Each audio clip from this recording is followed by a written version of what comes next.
Bueno, buenas noches. ¿Se escucha, no? Sí. ¿Te estás usando de mano? Deme un minuto porque soy muy tímido.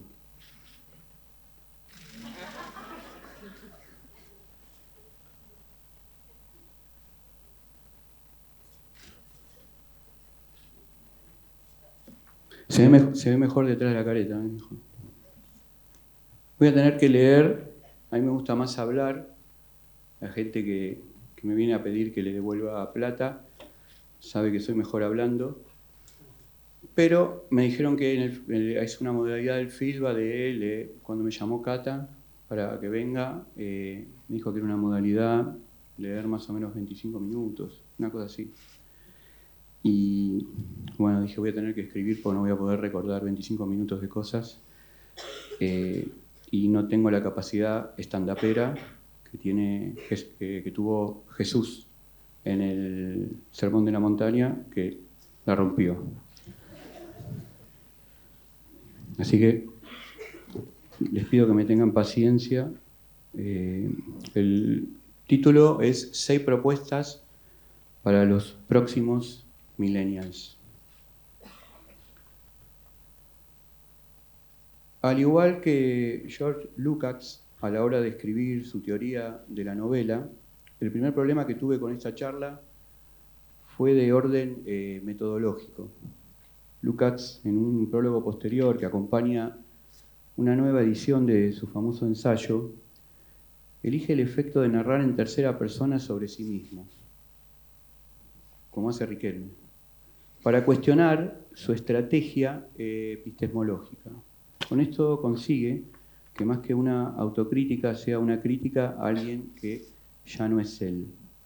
Thomas Pynchon, usando la primera persona, poco más cálido, hizo algo parecido cuando decidió publicar sus relatos inéditos que le parecían mal terminados, imperfectos, cincomecinos. El libro se llama Un lento aprendizaje y creo que es una buena forma de nombrar el arte milenario de escribir. No se puede enseñar a escribir, lo que se puede lograr es establecer ciertas condiciones para que las personas se emancipen, escriban o no. No se puede definir a la poesía, eso es antipoético. Por eso me gusta mucho una frase de Alberto Girri que dice: a la poesía no se la define, se la reconoce. De esta manera, la poesía puede estar encarnada en cualquier hora, en cualquier día, en cualquier lugar. Me di cuenta que para poder organizar una charla tenía que saber a quién le iba a hablar. Ese es el método que voy a seguir. Pues bien, le voy a hablar a unos adolescentes con los que compartí 2 meses de clase cuando empezaba este otoño. Era un curso gratuito para escribir poesía. Yo era el coordinador. Se presentaron 25 chicas y 3 chicos. Pero yo no les decía chiques, les decía chicos. Eso les molestaba. También les molestaba que me gustara y defendiera Lolita de Nabokov y que me gustara ocasionalmente comer carne. Igual creo que el principal problema de que esos 2 meses de taller fueran confrontativos tuvo que ver con que yo tenía puestas muchas esperanzas. No sé qué vaga idea tendría yo sobre ese momento de nuestras vidas llamada adolescencia, pero creo que me imaginé a gente entusiasta, conectada con la idea de pasar un jueves semanal hasta bien entrada la noche escribiendo y hablando de poesía. Pero algo falló. No pude conectar con ellos, no supe hacer bien mi trabajo. Tener esperanza, como dije, es algo muy malo. Hollywood, los textos de autoayuda y la retórica política intentan inyectarte la esperanza. No importa que estés en el horno, si trabajás fuerte vas a conseguir el papel principal en la película del próximo semestre. Pero la esperanza solo sirve para que te quedes en el molde. Un pueblo con esperanza es un pueblo pasivo. Un pueblo sin esperanza es un pueblo en estado de presente, un pueblo peligroso. Por otro lado, yo no recordaba eso que es la adolescencia. Me acordaba, sí, de una canción de Spinetta para el segundo disco de Invisible, Dios de la adolescencia. Podía cantar estos versos. Ah, si pudiera, si ella quisiera abrirse del ser y la nada, tal vez podría ver que su Dios está en la adolescencia. ¿De qué está hecho ese Dios? La adolescencia, pude comprobar, mientras miraba a esos chicos, es el rum rum del motor de una heladera que no para nunca. La necesidad de estar mostrándose siempre y no conseguir satisfacción, o la de esconderse para que nadie te vea, mientras te observa sin parar el ojo de la mente. Tener todo el tiempo por delante, pero no saber qué hacer con él. Tenemos tiempo, pero todavía no tenemos ser. Esa época en que la poesía que escribimos y nuestra adolescencia coinciden.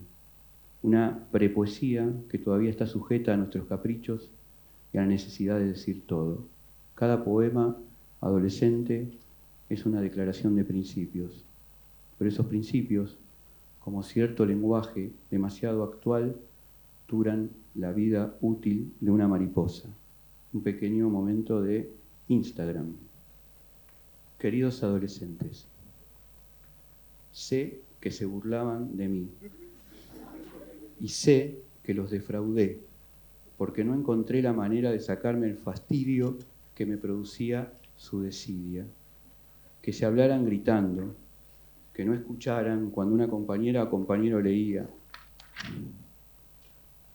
que chequearan sus celulares cada 2 minutos como un pestañeo recurrente y que empezaran a hablar en grupos atomizando la clase. También me molestaba ese deseo terrible de querer mostrar lo que escribían sin importarles que a su alrededor se cayera el mundo. Así que, hallándome en días tan difíciles, decidí usar técnicas físicas y lúdicas para ver si se interesaban por algo. Los saqué a pasear con los ojos cerrados, girando de acuerdo a las agujas del reloj por una plaza, para que después escribieran lo que habían escuchado y olido.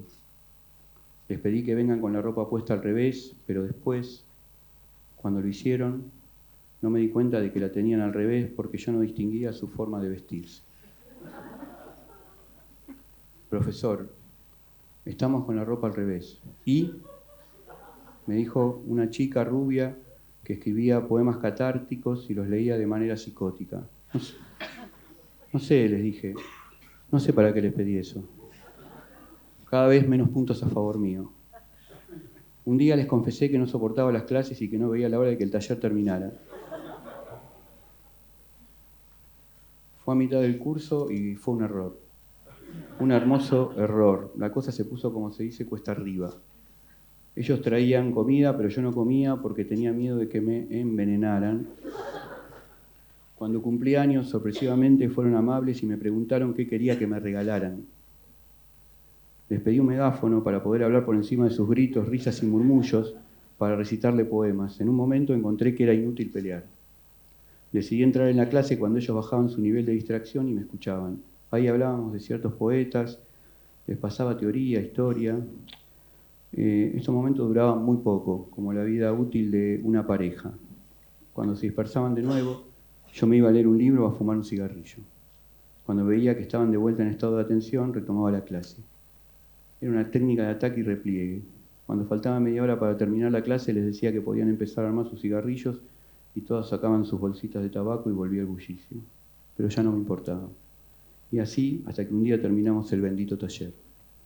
Por eso hoy, aprovechando la gentileza de los organizadores del FILBA, quiero dedicar el texto a esos alumnos adolescentes y dejarles por escrito algunos puntos sobre mis investigaciones poéticas que no pude terminar de cuajar en esas clases. Teniendo en cuenta, claro, que la literatura, por suerte, es un terreno inestable y que cualquier cosa que se afirme sobre ella puede ser puesta en duda enseguida.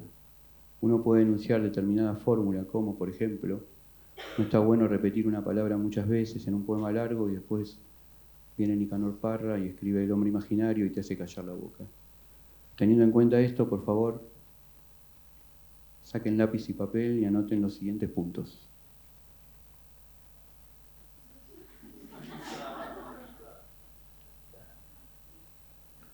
Van a ver que desde chiques se van a encontrar de manera violenta con la obligación de ser originales. Este es uno de los puntos al que hay que trabajar. La idea de originalidad es malísima y está encarnada en muchas sentencias y se vuelve muy notable en las frases publicitarias. Imposible es nada, rompe tus límites, no saben lo que es enojar a alguien como vos, etc. La originalidad termina siendo una mochila muy pesada. Puede ser que lean o les digan esta frase de Percy B. Shelley, un poeta inglés que se casó con una mujer genial que soñaba un monstruo. Los poetas son los legisladores secretos de la humanidad. Otra vez de fondo, el rum rum de la originalidad. Esto no es así. Los verdaderos legisladores secretos de la humanidad son los servicios de inteligencia de las superpotencias y en nuestro país, por ejemplo, el agente Estiuso o el Cotino Siglia. Tenés que saber esto. Seas poeta, escritora o filósofo, en la sociedad argentina no ocupás ningún lugar y eso es una bendición, porque te obliga a escribir con la boca cerrada. En nuestro país, la operación de Thomas Pynchon de no dejarse conocer su rostro no tiene sentido porque nadie te conoce. Charlie Feeling se preguntaba, si no tuvimos esplendor, ¿por qué tenemos decadencia? Nosotros nos podríamos preguntar, si no nos conoce nadie, ¿por qué esta presión por la originalidad que envenena a tanta gente? Yo creo que la idea de la originalidad es un cheque que te da el capitalismo para que después vos quedes endeudado tratando de pagarlo. Todos sabemos que cuando pagás la deuda, el capital se pone mal. Lo que quiere es que no pagues, no que pagues. El yo, que es tan importante en un momento de la constitución de nuestra vida, es un locutor que nos habla todo el día y que termina trabajando en contra de nuestro estado de ánimo. Es, como escribió Alejandro Rubio en un hermoso poema, un locutor de la contra. También es una embajada del capitalismo dentro nuestro. No estoy hablando de la literatura del yo, ese concepto tranquilizador para las universidades y las revistas culturales. Estoy hablando del yo de verdad, de la triste guerra del ego. Hay un concepto del esoterismo de las escuelas del cuarto camino que siempre me gustó. Dice que cuando nacemos uno es pura esencia, pero que a los 5 o 6 años se empieza a formar la personalidad. Y si no hacemos un trabajo espiritual para sostener la esencia, esta se detiene y lo que crece como una hiedra venenosa en torno nuestro es la personalidad. Pero en el fondo somos huecos. Por eso hay ciertas personas que nos parecen muy dominantes, de gran personalidad, pero si las tocamos suenan como un caño de metal. Alberto Girri trabajó mucho contra la idea del yo. Escuchen este poema magnífico que se llama Cuando la idea del yo se aleja. De lo que va adelante y de lo que sigue atrás, de lo que dura y de lo que cae, me deshago. Abandonado quedo del fuerte soplo del suave viento y quieto las espaldas, vueltas las manos hacia arriba, apoyo en el suelo, corazón, adjurando de armas, faltas, de oraciones donde borrar faltas, blando organismo, entidad que ignora cómo decir yo soy. Y en la enfermedad y la muerte, vida y nacimiento, que ya no encontrarán lugar, como no lo encontraría el tigre para meter su garra, el rinoceronte el cuerno, la espada su filo, antes hacía, ahora comprendo. Alberto Girri fue parte de la generación del 40, pero uno podría decir que siempre se movió solo. Aunque formó parte del Grupo Sur, no tuvo el paraguas protector de una generación con una estética afín. Vivía enfrente de la Plaza San Martín en un departamento pequeño, solía tomar sol en la plaza y mantenía aún en invierno un tostado perfecto. Le decían el Buda de la Plaza San Martín. Escribía un poema por día y desde que publicó Playa Sola en 1946, el primer arco narrativo de su poesía va desde esa época hasta el 63, donde publica Los Ojos, el libro que produce una inflexión en su poesía y contiene el poema que acabo de leer. Antes Girri escribía poemas líricos, elegíacos y de amor, pero no le salían bien. Es decir, era como si un robot intentara conquistar a un ser amado de carne y hueso, que daba esa sensación monstruosa de cuando una actriz es doblada por la voz de otra. Había lírica, pero también había un tono especulativo, un tono mental que iba a hacer eclosión en el ojo. Una vez Borges dijo de él, Alberto Girri, ese poeta que se lo olvida a medida que se lo lee. ¿Una crítica demoledora? No sé, porque si vemos el plan que Girri inicia en el 63 y que está tematizado en cuando la idea del yo se aleja, la idea de finalmente poder ser olvidado es un don. Y la crítica de Borges tal vez sea un elogio supremo. Los poemas de Girri necesitan siempre un stalker que guíe a los lectores, porque si no uno se puede perder en la sintaxis mental de esa zona de combustión extrema. No es ni mejor ni peor.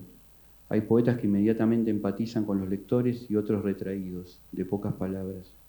Los poemas de Girri utilizan la técnica del golpe retrospectivo que da Beatriz Kiddo en Kill Bill.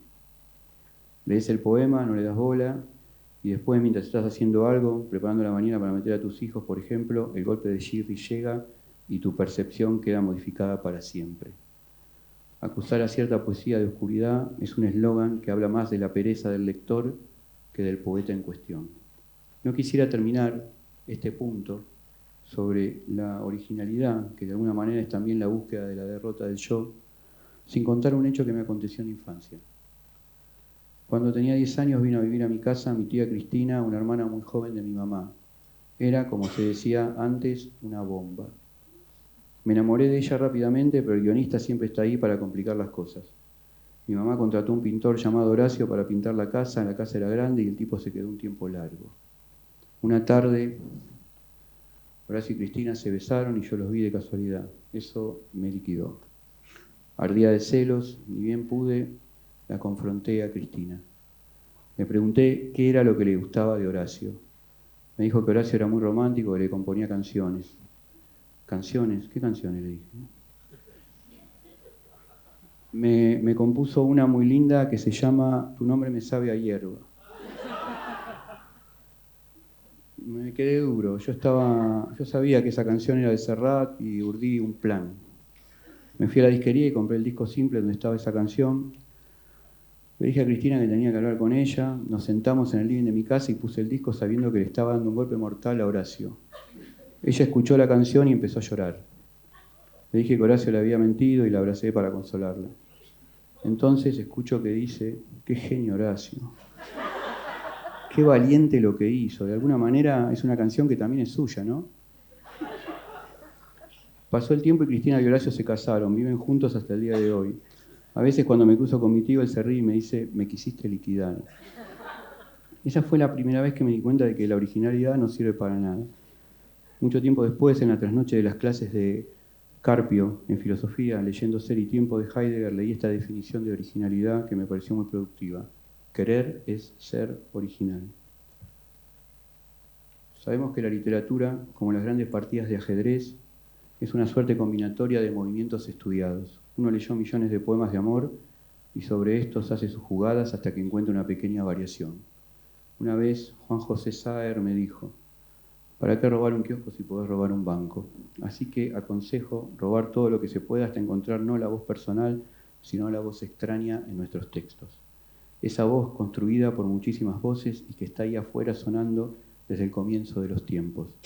Cuando uno lee los poemas de juventud de T.S. Eliot, descubre con alegría cómo le metió la mano en el bolsillo a Jules Lafort, un poeta que admiraba. Sus poemas son casi gemelos, unos escritos en francés y otros escritos en inglés, bien por Eliot. Lafort parece ser el caso de un poeta muy singular. Era admirado y denostado por muchos.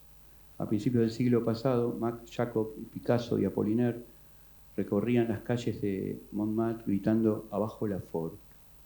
Más tarde los surrealistas, con Breton a la cabeza, lo considerarían un decadente anacrónico. Pero Marcel Duchamp, al igual que Eliot, que ve de entrada en Lafort un poeta que escapa a las clasificaciones, siente en su poesía la inteligencia de un individuo que se niega a asumir una posición contra otra.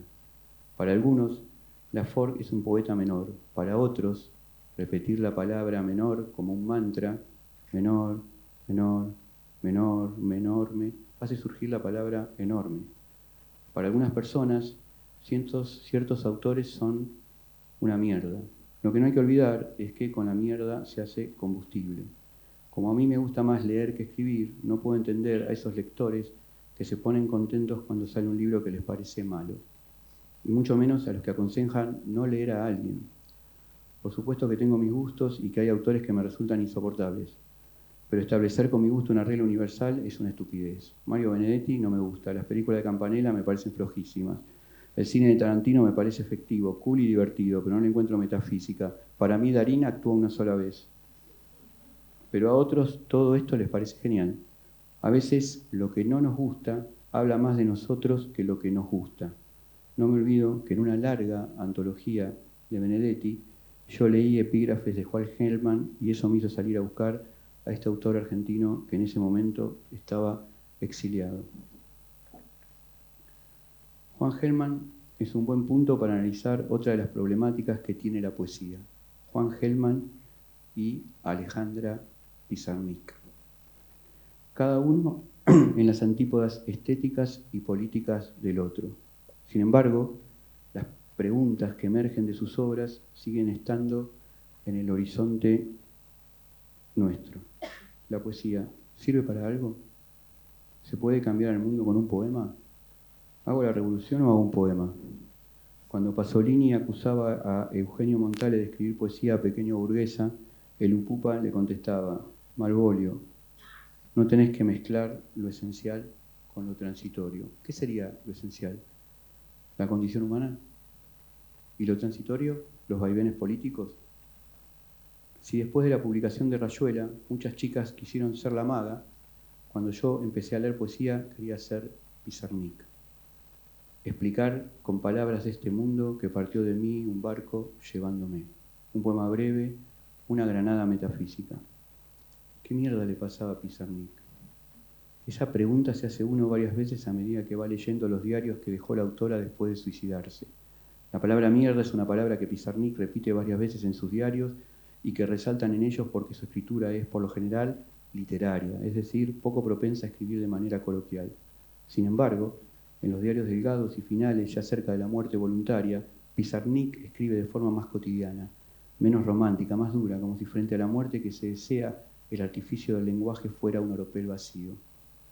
Cuenta Samuel Beckett que una vez asistió junto a un psicoanalista amigo a una conferencia de Carl Jung y este contó la anécdota de una paciente a la que trató y que tenía la sensación de que no había nacido. Y ese era su gran trauma.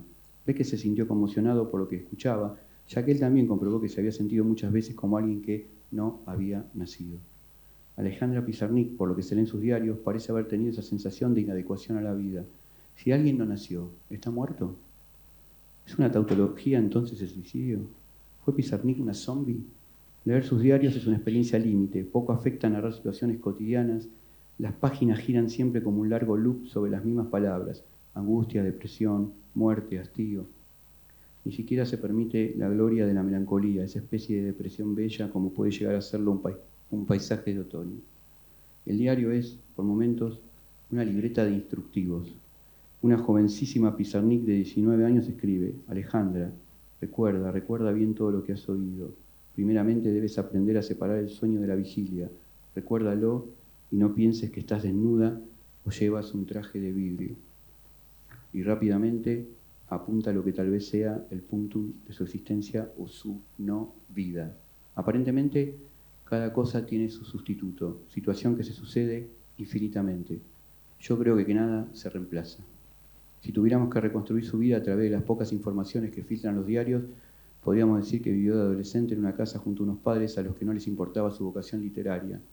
Algo similar modificó para siempre la conducta de otro suicida famoso, Kurt Cobain, que durante mucho tiempo vivió de ellos aunque no la soportaba, que encontraba en el sexo la posibilidad de salir momentáneamente de su soliloquio autodestructivo y que cuando no pretendía ser poeta, escribía estas descripciones. Como esos domingos de los suburbios con las calles cerradas y las voces radiales exhalando grotescamente la situación de las canchas de fútbol. ¿Cómo sufres, Alejandra?, le dice Martín, el personaje de Sobrehéroes y Tumbas, a la heroína de Sábato.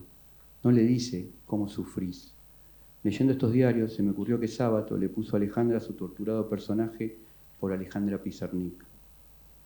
A veces Pizarnik es una retórica, una pose, antes que un ser real que vivió y sufrió en un tramo de nuestra historia reciente. Ser Pizarnik es enamorarse de sus poemas adolescentes y ser dark. pero lo que muestran los diarios con crudeza es que en ella nada era una pose, todo era una tragedia. Es curioso cómo su lenguaje alcanza potencia, no cuando escribe sobre sus desgracias introspectivas ni cuando busca el artificio poético, sino cuando trata de describir al otro, a los que son de otra clase social y que les resultan feos e incomprensibles. Se me ocurre pensar en los seres que habitan esas casas horrendas que observo apasionadamente cuando viajo en los ómnibus que pasan por el Dock Sud o La Boca, casas resignadas, desamuebladas por la tristeza, que huelen a vicio y suciedad. Me estremezco a pensar en el frío que debe reinar en los cuartos oscuros, en el jardín desolado. Luego paseo mi percepción por mi cuarto tan confortable y tierno. En la descripción no hay ningún lamento social sobre la condición de esa gente, ninguna vocación de servicio. Un viernes 22 de noviembre anota este mantra: fe en ti sola, Alejandra, fe en ti sola. Son muchas las veces en que Alejandra se debate entre un lenguaje que no se deja escribir y un convencimiento en que es la única poeta que me gusta lo que escribe.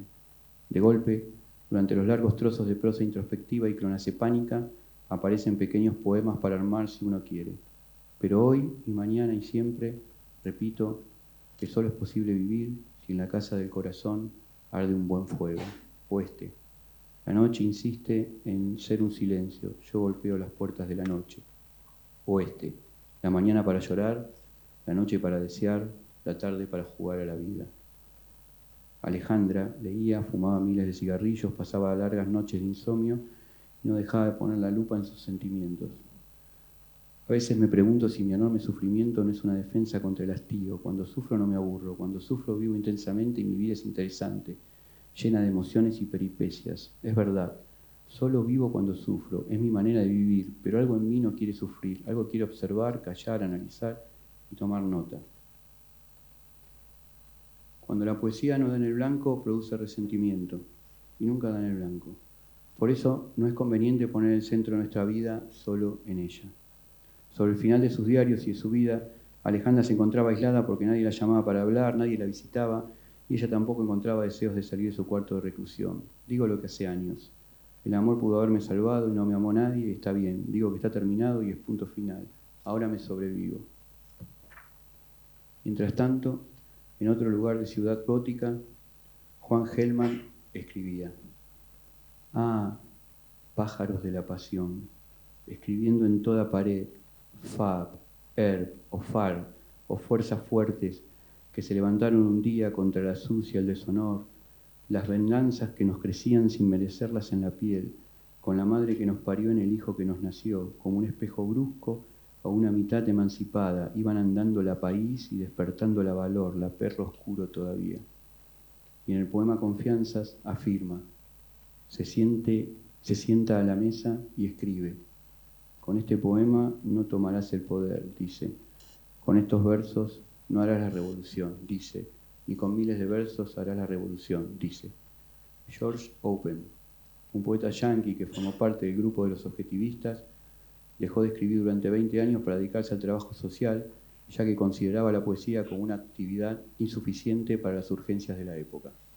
A este periodo la crítica modernista lo llamó el largo silencio de Open. Un día soñó que su padre le decía que unas herramientas estaban derrumbando en un cajón y él interpretó este sueño como una indicación de que debía volver a escribir poesía. Lo hizo y sacó un libro hermoso llamado Offbeat Numerals. Open decía 2 o 3 cosas que a mí me parecen importantes. Una, que un poema no es sobre algo, que el poema es algo. 2, utilizar las palabras siempre y cuando sepamos que las palabras son enemigos. 3, claridad es lo único que busqué en mi vida. Volvamos a Gelman y a Pizarnik. Uno llevando la pastilla de cianuro y la otra la pastilla de seconal.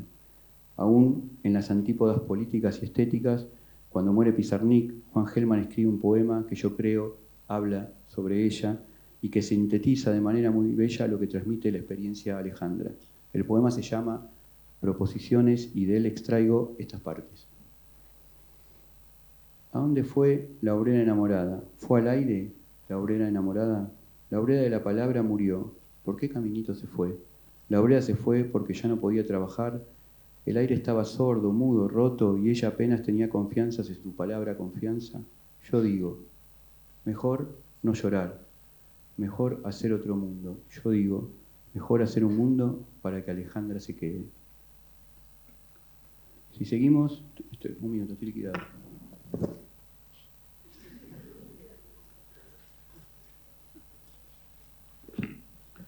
Si seguimos la línea de pensamiento de George Oppen, que dice que el poema es algo en sí mismo, entonces todo poema es político aunque trate de una manzana.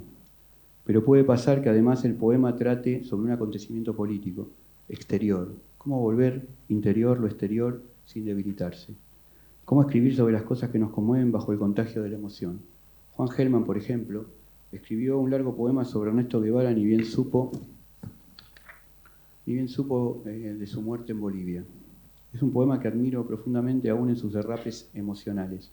Gelman, como el tenista Jimmy Connors, se caracterizaba por jugar sobre el fleje. Es una prueba suprema porque si no pega la pelotita justo en la línea se va muy lejos.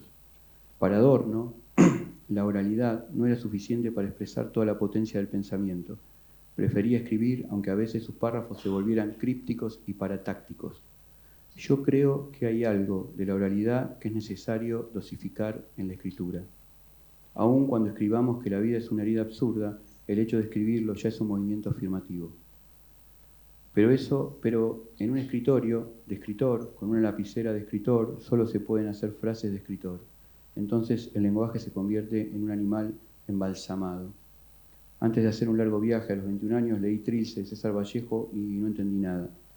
Después viajé por América 2 años, viví miles de peripecias y escuché hablar en múltiples registros de lengua. Eso me abrió el oído y el corazón. Cuando volví, Trilce me hablaba a mí. No necesité libros que me explicaran la operación de Vallejo. Necesité acumular experiencia. ¿Qué es la experiencia? Saber que lo que vivimos va a morir con nosotros. Al sacarnos una selfie, las personas deciden momentáneamente dejar de tener experiencia.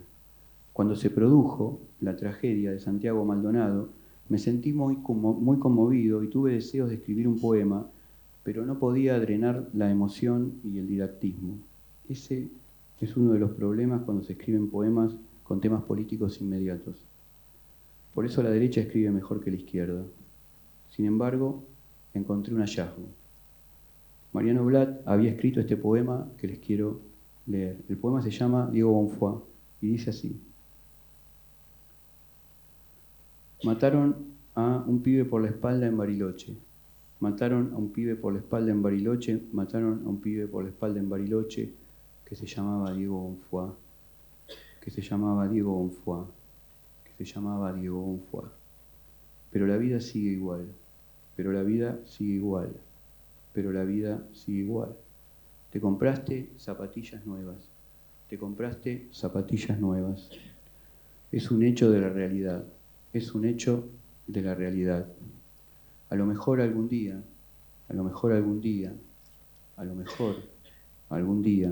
Diego Bonfoy vuelva en formato de música electrónica. Diego Bonfoy vuelva en formato de música electrónica. Diego Bonfoy vuelva en formato de música electrónica. Y en las pistas y en los sótanos de todo el mundo, y en las pistas y en sótanos de todo el mundo, y en las pistas y en sótanos de todo el mundo, los pibes levantamos las manos, los pibes levantamos las manos, los pibes levantamos las manos, los que tomaron éxtasis, los que tomaron éxtasis, los que tomaron éxtasis, que levanten las manos, que levanten las manos, que levanten las manos, en memoria de Diego Bonfoy, en memoria de Diego Bonfoy, en memoria de Diego Bonfoy. En tributo a su espalda, en tributo a su espalda, por eso también bailamos, por eso también bailamos, por eso también bailamos, y en todo el mundo hay un montón de pibes, y en todo el mundo hay un montón de pibes, y en todo el mundo hay un montón de pibes, que no bailan para salir en la foto, que no bailan para salir en la foto, que no bailan para salir en la foto, bailan para que mañana, bailan para que mañana, bailan para que mañana, a la mañana salga un sol radiante, si es posible y si eso no es posible, si es posible y si eso no es posible, si es posible y si eso no es posible, que no haya en este mundo, que no haya en este mundo, que no haya en este mundo, y que no haya en ese mundo, y que no haya en ese mundo nunca más una cordillera, nunca más una cordillera, nunca más haya de los Andes que solo haya hechos de la realidad, hechos de la realidad, hechos de la realidad, sucedidos uno atrás de otro, sucedido uno atrás de otros, y la espalda de Diego Bonfoy, y la espalda de Diego Bonfoy, esté ahora también, corriendo a la intemperie, bajo este sol radiante, flores en la ladera de la primavera, flores en la ladera de la primavera, flores en la ladera de la primavera. 3 conclusiones. 1. Vlad toma la estrategia de la repetición de la música electrónica para drenar la emoción del acontecimiento. 2. La tragedia de Diego Bonfoy es un loop desgraciado en nuestra historia. 3. El poema sobre la tragedia de Santiago Maldonado tiene que escribirse antes de que el hecho suceda. Queridos adolescentes, no se preocupen por la angustia de las influencias. Preocúpense por la angustia, esa reina oscura que camina en puntas de pie sobre nuestro pecho. No tomen de los autores que los inspiran la retórica de sus textos. Tomen su operación mental. ¿Qué es la operación mental? Pongo un ejemplo. Cuando Jackson Pollock comprobó que no podía dibujar bien en términos figurativos, bajó al cuadro del pedestal y lo puso en el suelo y empezó a tirar pintura produciendo su famoso dripping. Tomar la retórica sería pintar haciendo dripping. La operación mental es sacar al cuadro del caballete y ponerlo en el suelo. Convertir la debilidad en potencia. Una técnica que te sirve para escribir te tiene también que servir para vivir, si no es pura tecniquería. Otra cosa que pueden llegar a escuchar es que gracias a la poesía la gente viaja. Te invitan a leer poemas en Berlín, por ejemplo. Pero a mí me gusta más la idea de viajar hacia la poesía. Soy fan de los poemas de Roberta Iannamico, creo que leí casi todos sus libros. Los personajes que aparecen en sus poemas, su amiga Patricia, por ejemplo, son casi tan reales como mis amigos. Una tarde le propuse a Gustavo López, su editor, ir a Villa Ventana, el lugar donde vive Roberta y donde uno se ilusiona que pasan sus poemas. No quería conocer a Iannamico, quería viajar al territorio de su imaginación. Villa Ventana parece un pueblo de esos que están estampados en las etiquetas de agua mineral. Un dique, arroyos, casitas bajas, bosque. Lo recorrimos lentamente en una camioneta. En un momento nos bajamos en un lugar frondoso y yo me imaginé que ahí sucedía su hermoso poema Dantesca, donde Roberta dice: era el mejor día de primavera, después de haber tomado refugio en la casa de Patricia, descansando, comido y bebido, emprendí el regreso. Patricia me acompañaría hasta mitad del camino. Y empieza un largo discurrir y cada verso es la pura sintaxis del caminar. Los poemas de Iannamico son poemas para habitar y en Dantesca la poeta queda maravillada mirando el bosque hasta que llega a un lugar que le parece una plataforma de piedra, un lugar para oficiar ceremonias. Y ahí decide hacer pis. Qué bueno que se pueda hacer pis en un poema. Leyéndolo me di cuenta junto a Roberta que la enseñanza no se transmite solo con palabras. Había poesía en la tierra antes de las palabras y la habrá una vez que las palabras se hayan acabado. Solo somos un canal a través del cual se expresa el espíritu. Quizás nuestro trabajo consista en vaciar el canal para que lo que se tenga que expresar se exprese drenado por nuestra singularidad. Una cosa más y se van a armar cigarrillos.